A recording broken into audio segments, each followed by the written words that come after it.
خلوا المنصة وسعوا قدام أم العريس الغالية طلت في الزولة يا الجالسين قيام عليا عليكم بالسعد هلت بنت الفخر وام المقام الهام بقبالها الفرحة لنا تجلت علوا لها الرايات والاعلام لام محمد بنوارها حلت ام محمد اللي تعجز الاقلام في وصفها بحور الشعر جفت حيوها يا الغالي نور الشخزام كل التهاني صوبها انهلت بفرحة ظلها واجمل الايام بفرحة ولدها محمد تهنت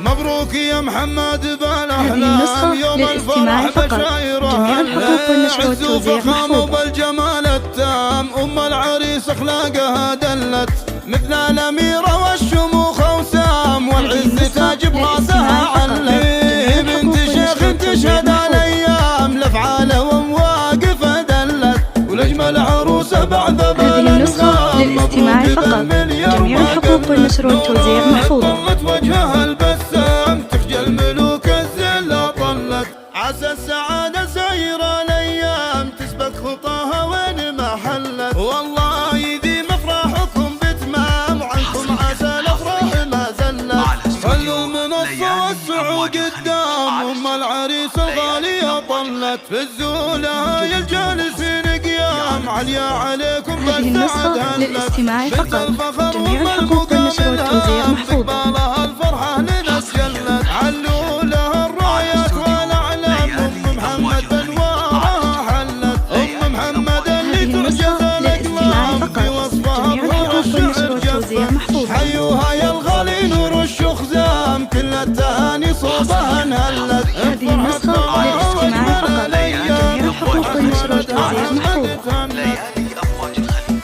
لكل جديد وحصري في عالم الزفات والشلات والقصائد الشعرية.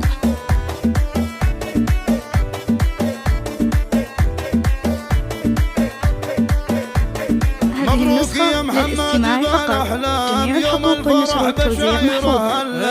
عز وفخامه وبالجمال التام ام العريس اخلاقها دلت هذه النسخة للاستماع فقط. جميع الحقوق والنشر والتوزيع محفوظة.